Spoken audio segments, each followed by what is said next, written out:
देखिए, आज से आपको क्वेश्चंस बनाएंगे हर chapter by chapter.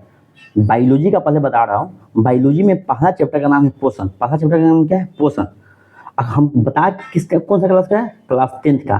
Class 10th में कौन सा? बायोलॉजी। बायोलॉजी का पहला चैप्टर पोषण। अब हमेशा साइंस जब पढ़िएगा, कोई भी विषय पढ़िएगा, तो एनसीईआरटी से पढ़िए। एनसीईआरटी किताब से, ऐसे ई किताब है, देख रहे हैं ई। तो अंत में आप देखिएगा ई लिखा रहेगा, national council of educational research and training, राष्ट्रीय शैक्षिक अनुसंधान एंड और प्रशिक्षण परिषद, इसी को कहते हैं एनसीईआरटी बुक। सबसे स्टैंडर्ड बुक होता है, सबसे स्टैंडर्ड बुक होता है। आप इसी से पढ़ाई किया कीजिए। थोड़ा सा पढ़ने में थोड़ा सा भीड़ा तो लगेगा, थोड़ा सा हार्ड बुक है, तो पढ़िएगा। तो नहीं, आप नहीं समझ में आया तो आप मेरा लेक्चर देखिएगा, तो लेक्चर देख के पढ़ा कीजिए, अपने आप एक एक वर्ड समझ में आ जाएगा। अब देखिए ध्यान से, आप दिख तो रहा होगा। अब आपको पता है बायोलॉजी का पहला चैप्टर का कौन सा? क्लास 10 का बायोलॉजी का पहला चैप्टर नाम है पोषण, अध्याय नंबर 1 पोषण। सबसे पहले पहला अति है, प्रश्न है, ऑब्जेक्टिव है। इसके लिए क्या ऑब्जेक्टिव?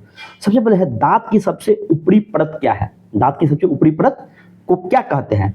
डेंटाइन कहते हैं, अस्थि कहते हैं, इनामेल कहते हैं, क्राउन। आप बताइए ध्यान से, यहाँ पे ध्यान दीजिएगा। आपको जब दांत पढ़ाए थे, दांत मतलब दांत तो होता है 4 टाइप का, आपको बता भी किए थे। आप दांत में सबसे कोई भी दांत लीजिएगा, मतलब हम एक दांत लिए, दांत, ये दांत जो होता है, ये मान लीजिए मसूड़ा में दांत हुआ, तो दांत दो सतह के, एगो होता है जो आपको सामने से दिख रहा है उजला, ये उजला इनामेल होता है। ये उजला मान लो दांत है, कवर जैसा, इसको कहते हैं इनामेल। जो ऊपर से होता है इनामेल, सबसे मजबूत कठोर, मानव शरीर से कठोर चीज होता है, कठोर पदार्थ होता है, सुनिए। हाँ, इसके अंदर यदि इस बाहर वाला खोली उजला, जो उजला है उसका खोली हटा देंगे तो अंदर से क्या होता है? काला। अंदर से क्या होता है? काला। ये क्या काला दिखेगा? एकदम काला, जैसे किसी का दांत खिया जाता होगा, उसका दांत देखिएगा एकदम काला में काला होगा। जो खैनी खाता है, शिखर खाता है, इसका दांत कंफर्म खिया चुका होगा, इसका देखिएगा। जो काला वाला भाग इसको कहते हैं डेंटाइन। आप बताइए डेंटाइन क्या होता है? डेंटाइन। ये जो काला वाला भाग, जो कवर मान लो कैनाइन का दांत है, इसके अंदर जो है ये नीचे वाला दांत, ये जो काला वाला भाग इसको कहते हैं डेंटाइन, और ऊपर वाले को इनामेल। आप बताइए ध्यान से, ऊपर वाले भाग क्या हो गया? इनामेल हुआ, कि नीचे वाला भाग क्या होगा? डेंटाइन हुआ, डेंटाइन हुआ। तो आप बताइए दांत की सबसे ऊपरी परत तो क्या हो गया? आप बताइए इनामेल हुआ कि नहीं? इनामेल। तो ऑप्शन नंबर सेकंड आपको यहाँ पर लिख दिया हो, एक के बी नंबर ऑप्शन, समझे? इनामेल। कोई दिक्कत? तो ये तो अस्थि का मतलब हड्डी होता है। क्राउन का मतलब, तो मान लीजिए कोई दांत है, आप इस चारों का मतलब समझिए। कोई दांत है, ये मसूड़ा के अंदर दबा हुआ है, दबा हुआ है, और ऊपर इस सीड्स है, सीड्स को ही क्राउन बोलते हैं। ये जो आपको सामने से जो दिख रहा है उसको सीड्स बोलते हैं। सीड्स को ही क्या बोलते हैं? क्राउन बोलते हैं। क्या बोलते हैं? क्राउन बोलते हैं। और इसको आधार मतलब गर्त बोलते हैं। क्या बोलते हैं? गर्त। कोई दिक्कत? Any problem? तो ये क्राउन का मतलब जो दिखने वाला भाग है, जो दांत मसूड़ा के ऊपर जो दिख रहा है, मसूड़ा के अंदर भी दांत होता है ना, मसूड़ा के अंदर तो नहीं दांत इतना मजबूती से खड़ा रहता है। तो आपका ये पहला क्वेश्चन का दांत का सबसे ऊपरी परत कौन सा है? इनामेल, एक का बी नंबर। आप बताइए मानव आहार नाल का सबसे लंबा भाग। आपको पता है आहार नाल, आहार नाल में आपको बताए थे, आहार नाल का मतलब होता है पाचन तंत्र होता है कि नहीं? बताइए आहार नाल का मतलब क्या होता है? पाचन तंत्र। पाचन तंत्र का मतलब ही होता है मानव शरीर में खाना पचाने में जिस अंग का योगदान होता है, इस अंग के समूह को क्या कहते हैं? पाचन तंत्र बोलते हैं। जैसे मानव शरीर में ई हुआ था, मुख हुआ था, ई हुआ था ग्रास नली, बताए थे। ई ऐसे बताए थे, ई हुआ अमाशय, कौन सा? अमाशय। ई जो 3 को बताए थे आपको पिछले लेक्चर में, आप देख पाइएगा। हाँ, ई छोटी आंत था कि नहीं बताइए? ये पूरा छोटी आंत है कि नहीं बताइए? छोटी आंत। छोटी आंत का 3 भाग बताया, डेंटा सॉरी इसको बताया था शॉर्ट में DJI, डेडूनम। इस भाग को जेजूनम, और इसके भाग का इलियम। तो सबसे मानव शरीर का सबसे लंबा भाग पाचन, देखिए मानव आहार नाल यदि पाचन तंत्र का सबसे लंबा भाग ही होता है छोटी आंत, सबसे छोटी आंत होता है। कोई दिक्कत? आप मेरा बात समझ रहे हैं अच्छे से? चलिए इसमें कौन सा आंसर? छोटी आंत हो गया। कोई दिक्कत? आप देखिए न्यूक्लियस शब्द किसके द्वारा दिए गए? ये याद करने वाला है, अब याद कर जाइएगा। कौन सा? Robert brown. कौन सा? Robert brown. अब आप यहाँ पे देखिए, पौधे में भोजन किस रूप में जमा होता है? पौधे में भोजन, आप देखिए पौधे में भोजन बनाने के लिए प्रकाश संश्लेषण कहते हैं कि नहीं? तो आप जानते भी हो, कहते भी है। तो प्रकाश संश्लेषण अभिक्रिया, रासायनिक अभिक्रिया क्या होता है? ई प्रकाश संश्लेषण में पेड़ पौधा वायुमंडल से कार्बन डाइऑक्साइड लेता है, और जमीन से पानी लेता है, और किसके, सूर्य के प्रकाश की उपस्थिति में, सूर्य प्रकाश के उपस्थिति। अब पेड़ पौधा अपनी पत्ती के भाग में कौन सा होता है, हरित लवक होता है, हरित लवक। हरित लवक को ही क्लोरोप्लास्ट बोलते हैं कि नहीं, क्लोरो, यहाँ क्लोरोफिल मत लिखिएगा, क्लोरोप्लास्ट होता है, क्लोरोफिल गलत हो जाएगा, क्लोरोप्लास्ट। क्लोरोफिल के अंदर एक भाग होता है क्लोरोफिल, सॉरी क्लोरोप्लास्ट के अंदर होता है क्लोरोफिल होता है, समझे। अब देखिए इस सूर्य के प्रकाश की उपस्थिति में क्या बनाता है, ग्लूकोज बनाता है, यानी कार्बोहाइड्रेट बनाता है। यहाँ पर लिख दिया है पौधे में भोजन किस रूप में बनाता है, तो C6H12O6 इसी को कहते हैं ग्लूकोज। क्या कहते हैं, ग्लूकोज। उसी को आप यदि कहना चाहिएगा तो कार्बोहाइड्रेट कह दीजिए, क्या, कार्बोहाइड्रेट बोल दीजिए, कोई दिक्कत। अब और बाई प्रोडक्ट में जलवाष्प और ऑक्सीजन छोड़ता है कि नहीं, आप बताइए। इस अवक्रिया को पूरा संतुलित कीजिएगा, इस अवक्रिया को पूरा संतुलित कीजिएगा तो 6CO2, इससे पहले 12 लगा दीजिएगा, 12H2, अब बाकी जगह 6 लगा दीजिएगा, 6H2O छोड़ेगा और 6 ऑक्सीजन छोड़ देगा, कोई दिक्कत। तो आप बताइए, यहाँ पे ध्यान दीजिएगा, पौधे में भोजन किस रूप में जमा होता है, भोजन के रूप में, तो कौन सा रूप में जमा, ग्लूकोज के रूप में। तो बताइए ग्लूकोज होगा कि स्टार्च होगा कि यहाँ होगा, तो ग्लूकोज होगा, कोई दिक्कत। तो यहाँ का 4 के ए, सॉरी, आप बताइए ये ग्लूकोज तो होता ही है, ग्लूकोज होता है कि नहीं बताइए। देखिए मानव शरीर में होता, मानव शरीर में इस नाम का क्या हो जाता है, ग्लूकोज मतलब हो जाता। तो ये पेड़ पौधे में कार्बोहाइड्रेट, इसका नाम इसी ग्लूकोज या कार्बोहाइड्रेट को इसी को नाम दे दिया गया, पेड़ पौधा के रूप में क्या नाम दे दिया, स्टार्च नाम दे दिया है। कार्बोहाइड्रेट का ही एक रूप क्या है, जो पेड़ पौधे में स्टार्च, मानव शरीर में नहीं स्टार्च, यही चीज रहता मानव शरीर में, इसको क्या कहते हैं, ग्लूकोज कहते हैं, कोई दिक्कत। तो हम अभी क्या होता है, प्रकाश संश्लेषण में इसको ग्लूकोज कहते हैं, कार्बोहाइड्रेट बोलते हैं, लेकिन पेड़ पौधा में इसका नाम क्या हो जाता है, स्टार्च हो जाता है। तो इसका नाम क्या होगा, स्टार्च, कोई दिक्कत नहीं, प्रॉब्लम। आप देखिए पौधे आपको अच्छे से दिख रहा होगा, टोटल चीज दिख रहा होगा। पौधे और पशु की कोशिकाओं का वैज्ञानिक अध्ययन क्या कहलाता है, मेन बात किसी का है, पेड़ पौधा हो, जानवर हो, आदमी हो, कोई भी, मेन बात क्या लिखा हुआ, कोशिकाओं का अध्ययन। क्या लिखा हुआ है, कोशिकाओं का अध्ययन। ये बताइए एक बात, कोशिका लिखा हुआ है कि नहीं, कोशिका। तो कोशिका का अध्ययन को ही बोलते हैं साइटोलॉजी, बोलते हैं कि नहीं, साइटोलॉजी। अरे सेल को साइटोलॉजी, और साइटोलॉजी को हिंदी में कोशिका विज्ञान कहते हैं कि नहीं, बताइए ध्यान से। यहाँ पे कोशिका विज्ञान कहते हैं कि नहीं, कोशिका विज्ञान। आपको हमको लगता है दिख तो रहा होगा अच्छे से, मेरा जो विश्वास है।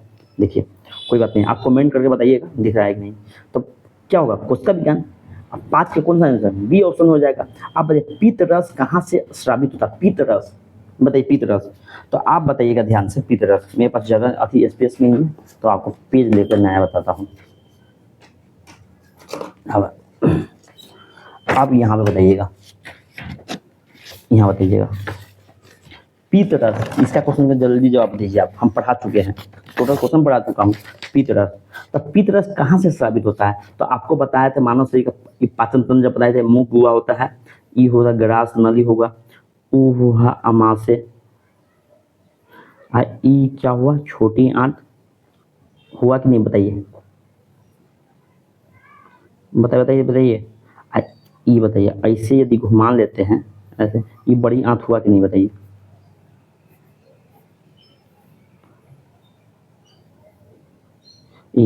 ई बड़ी आंत हुआ, ई रेक्टम हो जाता है, ई एनस छेद जो होता है इसको एनस बोलते हैं। आप बताइए यहाँ ई त्रिभुज के आकार का लीवर होता है, यकृत होता है कि नहीं, बताइए।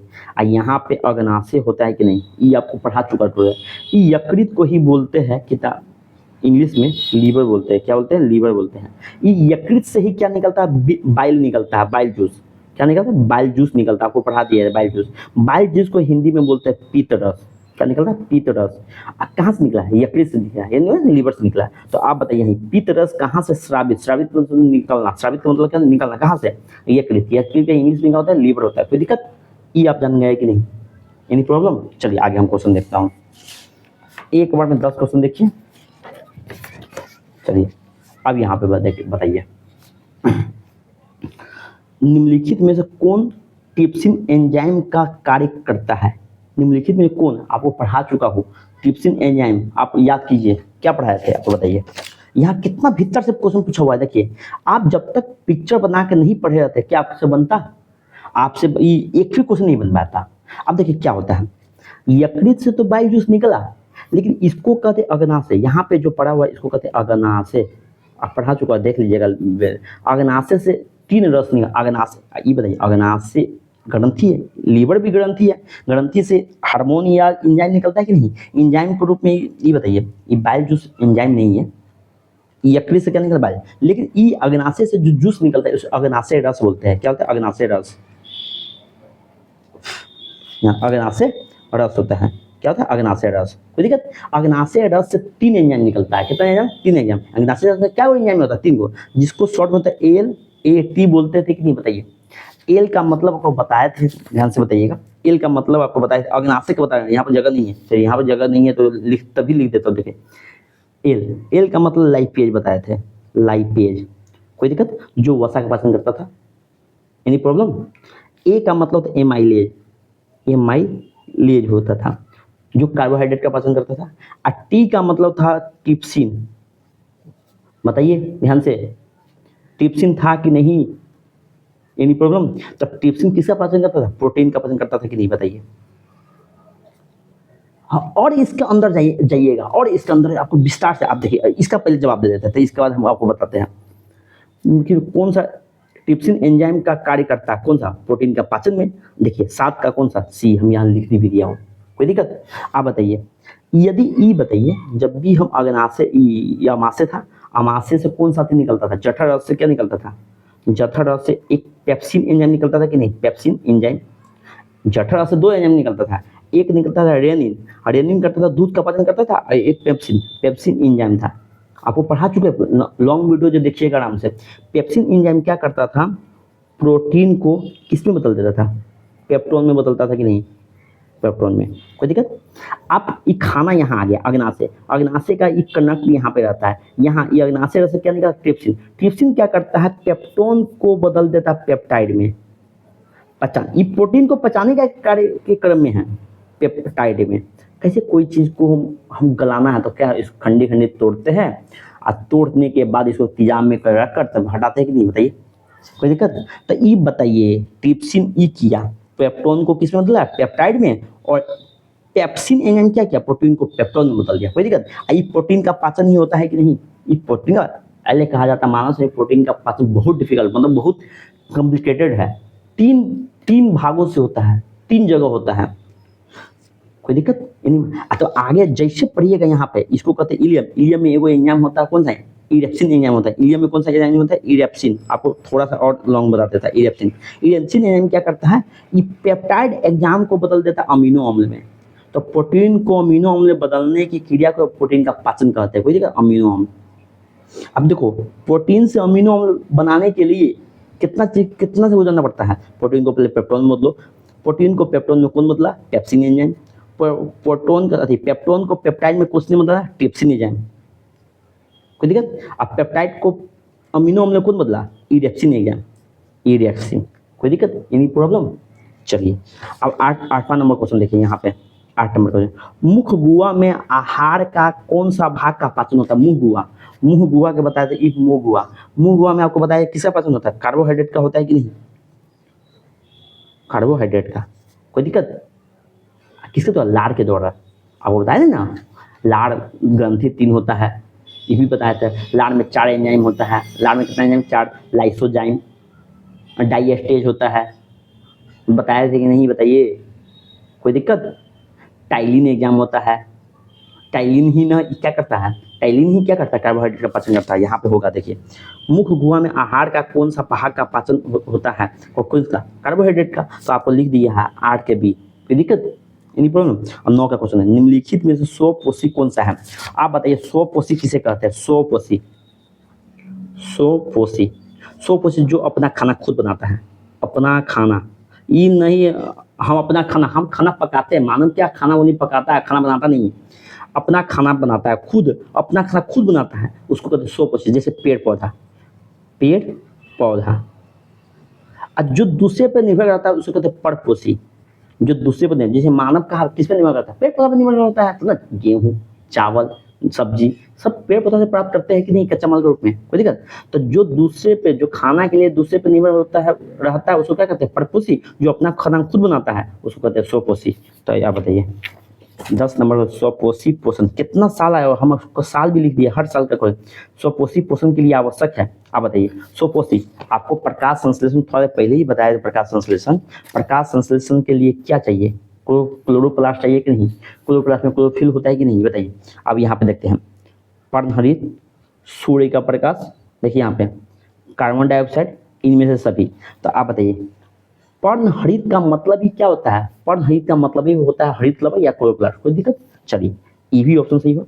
सूर्य का प्रकाश की उपस्थिति में करेगा कि नहीं करेगा, कार्बन डाइऑक्साइड लेगा कि नहीं वायुमंडल से लेगा, तो इनमें से सभी होगा कि नहीं, डी, मतलब 10 6 कौन सा है, डी। अब इतना पहले 10 को क्वेश्चन देखिए, इसके बाद फिर से अगला लेक्चर में आपको बताते हैं खुद।